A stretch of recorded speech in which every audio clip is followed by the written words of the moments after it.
Hi, and welcome to Historical Myths. My name is Angelique Porter, and today's episode is something that I'm very excited to talk about. But first, I want to say thank you for everyone who's been liking and sharing, and it's awesome to see for something that is a passion project for myself.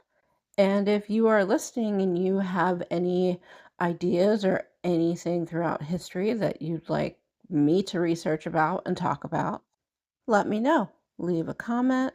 I'd very much appreciate it. And so, as we start the episode, let's get cozy again.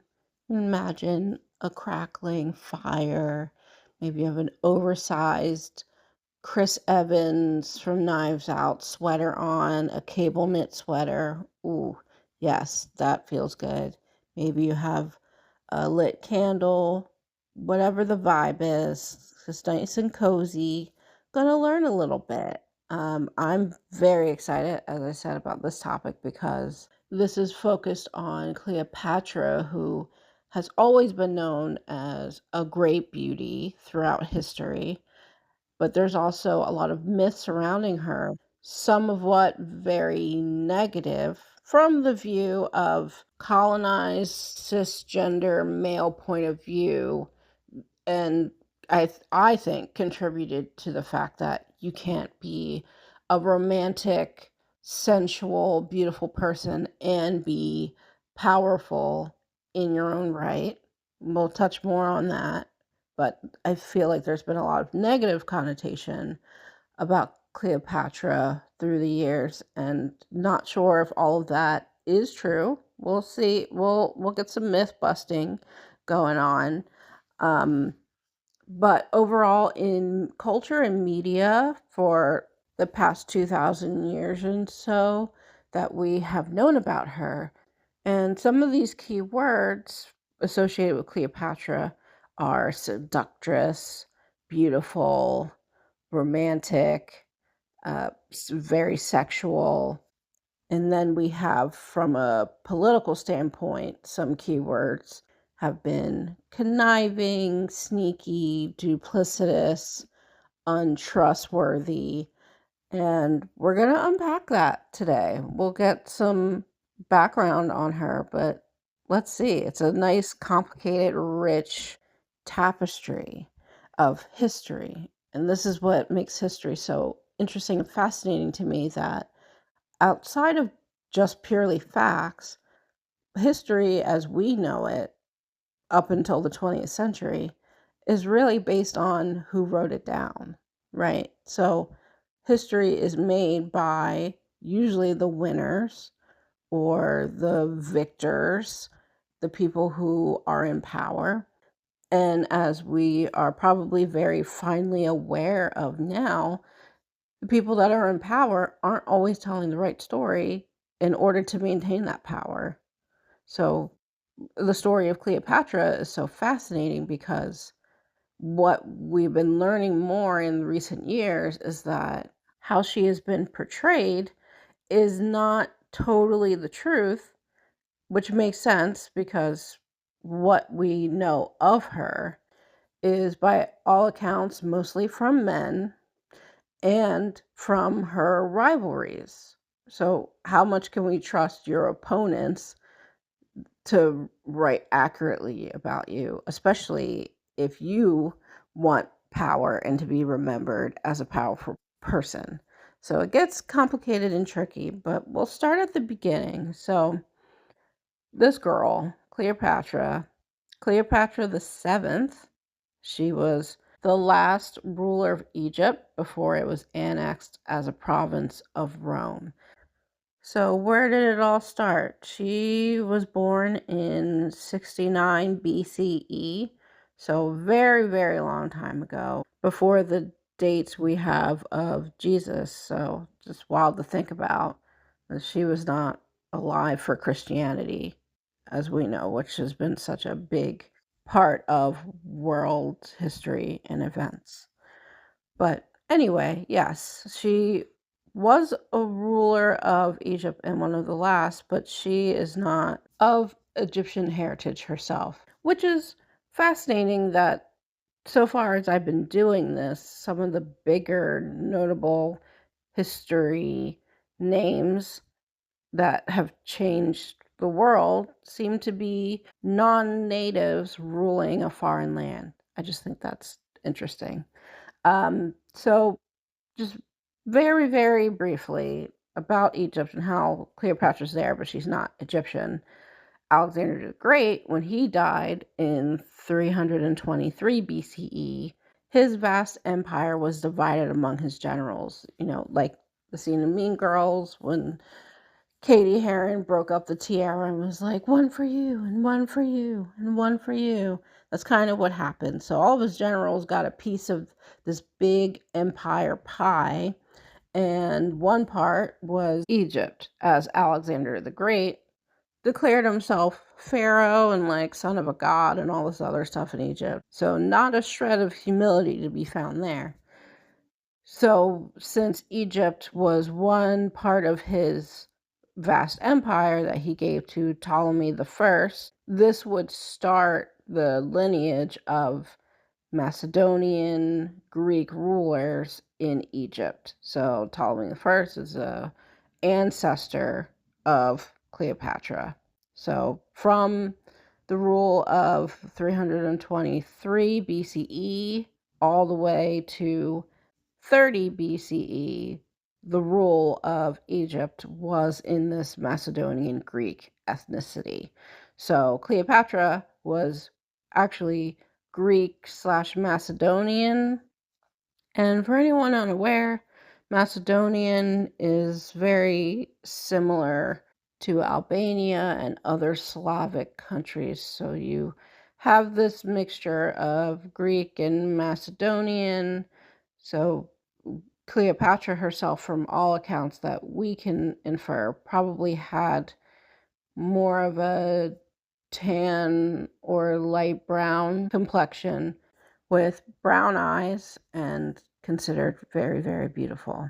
Now, what's interesting about this is all of her successors after after Egypt was taken over by the Greek Macedonian culture of Ptolemy the First, and it did not go well, as you would maybe expect that a country that has its own culture and history wouldn't appreciate a totally different race, culture, and history coming in, taking over the government, and also not blending. You see a little bit of this in Game of Thrones if you watch that, especially with Daenerys and how she would just take over a totally different country with its own history and culture, and the challenge that poses there, where you want to establish your own administration and rules and law, but you don't want to alienate the people, the local native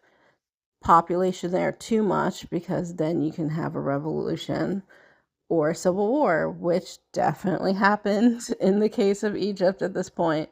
So, this is a crash course on what not to do if you are in the position of ruling over people that have a very different culture than you. So, the Ptolemy line did not set up a great political environment and infrastructure for Cleopatra to reign. It was already really bad, kind of tenuous. They had so many challenges.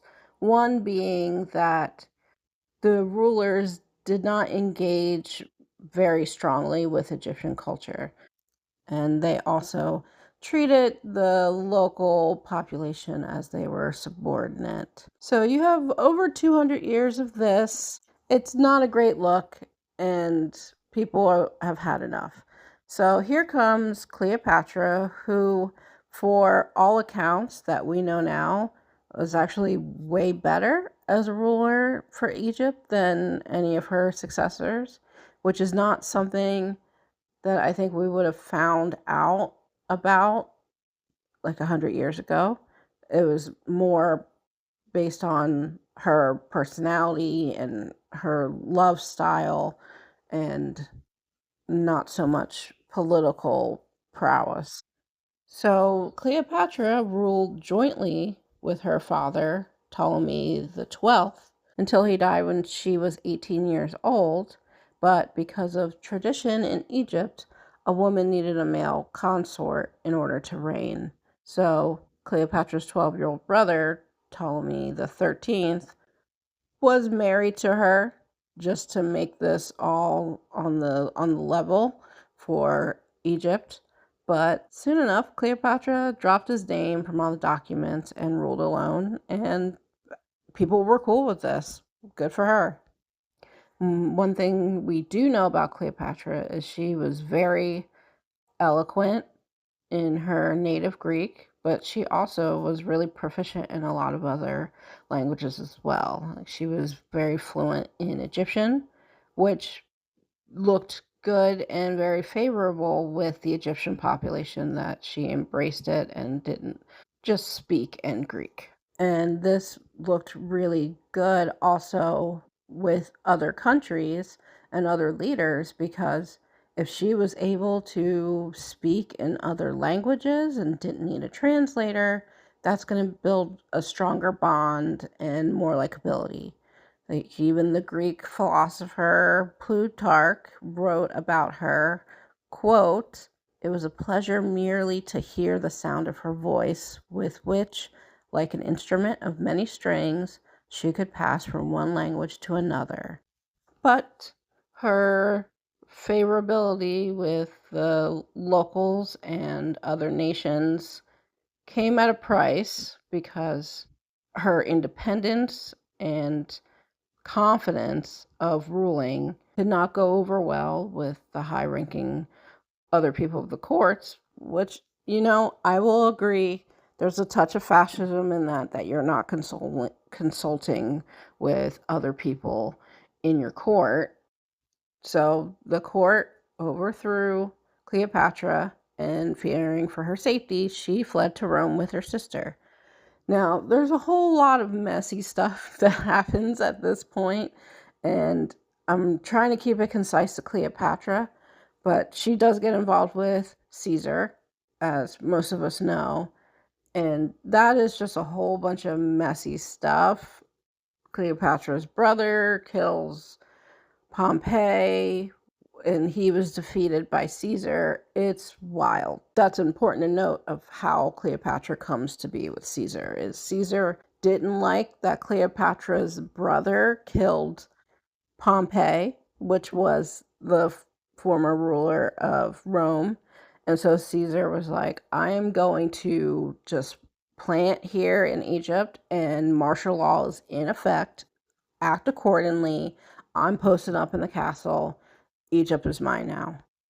And Cleopatra gets word of this, but knows that she just can't walk into Egypt for fear of being killed because Caesar just kind of took over. So, according to our boy Plutarch, who was writing at the time, said that Cleopatra had herself rolled up into a rug, and that is how she snuck in to the palace. Well, her and Caesar allegedly hit it off like a house on fire, and they were lovers like immediately. And Cleopatra's younger brother, who had his reign usurped by Caesar, was like, "What?" Like he was not cool with this at all. Pretty pissed, and rightfully so. There's a lot happening here. So now we have all out war. Um, her brother Ptolemy the 13th started fighting Caesar's army, but Caesar's army was not very big. So while this was happening, Caesar and Cleopatra were just holed up, waiting for it to blow over. Eventually, Roman came to their aid and was victorious over Cleopatra's brother, but that's not before her little brother drowned in the Nile trying to escape after the battle. It was a mess. So Caesar won. Cleopatra was hailed as Pharaoh.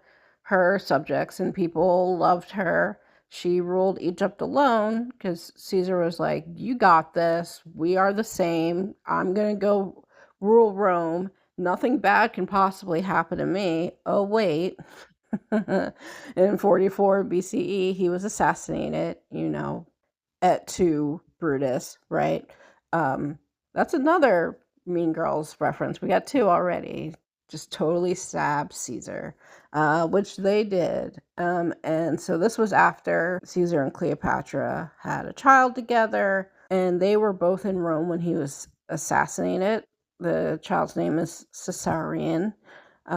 So they fled back to Egypt. They were like, woof, this is not good for us. But Caesar's right-hand man, Mark Antony, went with her, but not before trying and finding all of Caesar's conspirators. So they come back to Egypt. Egypt's in economic collapse, but in true royal fashion, Cleopatra still does whatever the hell she wants. And she dresses like Aphrodite. She's totally dripped in luxury, even though Egypt is not doing well financially. She becomes lovers with Mark Antony. So sorry about you, Caesar, your boy, but at least she's with your best friend now. Um, and they're together for 10 years, almost until her death, and she had 3 kids with him, and she's still doing whatever she wants. And that is good until it's not.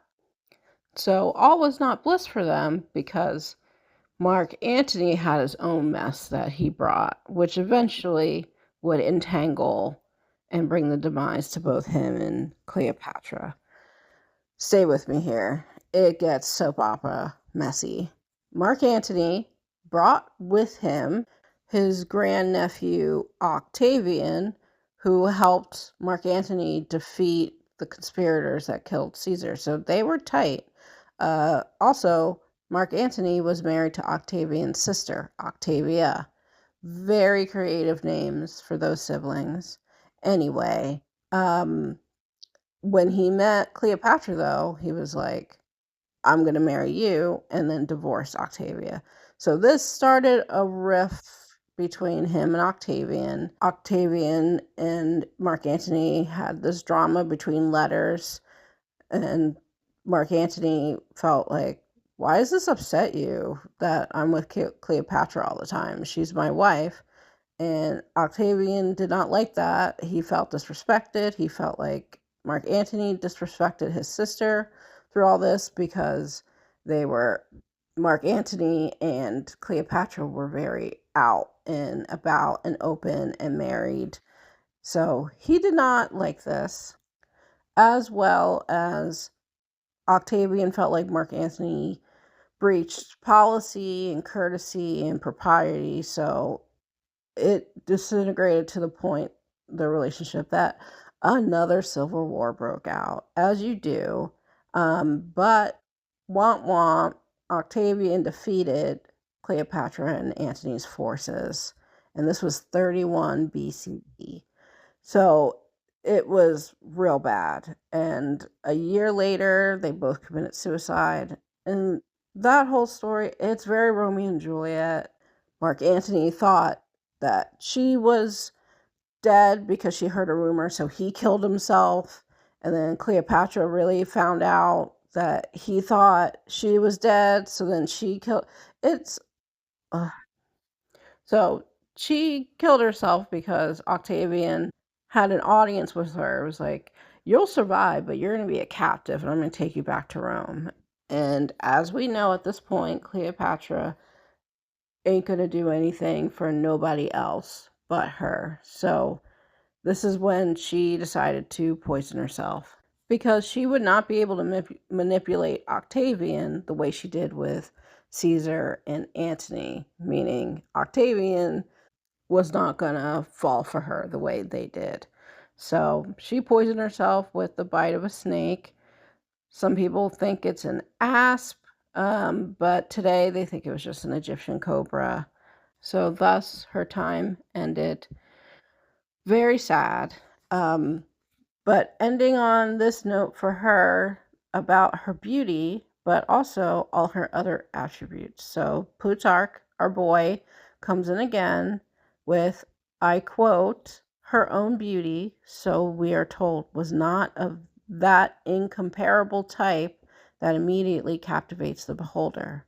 But the charm of her presence was irresistible, and there was an attraction in her person and in her conversation that, along with a peculiar force of character in her every word and action, laid all who associated with her under her spell. So, in a nutshell, he was like, she's all right looking, not terrible, but really what makes her attractive is her charm, her ability to be charming, to engage with people, which is very much a foundation of why people love certain monarchs or political leaders, is not so much their intelligence for war and politics, although that helps, but it's more so how you make other people feel. It's all about networking and connecting. And Cleopatra clearly had a way to rise above her looks, which is directly in contrast to a lot of what history has perceived her as, that people were just magnetized by her looks, and that's how they all fell in love with her. And Plutarch's like, pause, okay? You think that she is this great beauty, but actually, she was not that beautiful. But that actually works in her favor to say that because she had charm and the intelligence to play the game, Game of Thrones, I had to do it. This is not easy to know how to do that, and it seems like it was a natural inclination for her, which is so powerful because she ruled at a time that women rarely ruled and or had a desire to. And because Octavian did not feel very favorable about Cleopatra, I think he saw her as kind of sneaky and just seducing to gain power. And Octavian became the founder of the Roman Empire.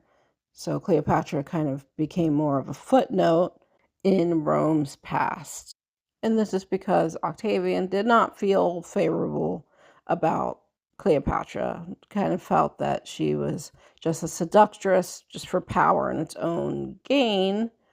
But we know, especially from more scholars and historians, that she did a lot more to help Egypt during a downturn time economically. That one thing we know is she wanted to practice the tradition in Egypt called Ma'at, also known as balance and harmony, as much as she could in the circumstances at the time. So she really tried to embrace the culture and really wanted to make sure that the people were being heard as much as she could.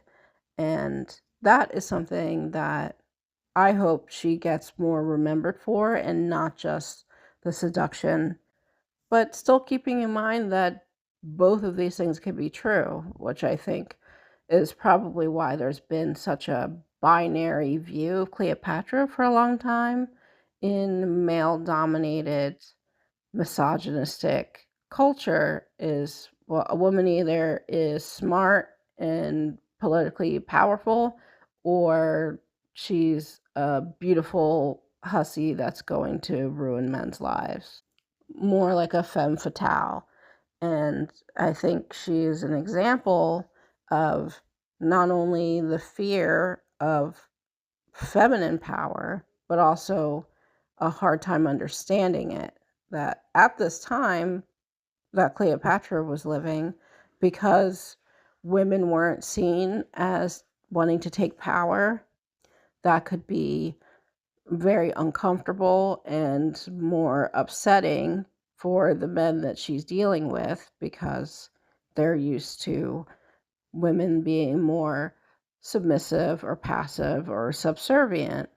And she used her power in a feminine way, which is going to be through charm and not from sheer brute force, which is also confusing at the time and in a culture where we only see power in this very physically aggressive manner, but she was able to make lemons out of lemonade. She did not have a great political environment.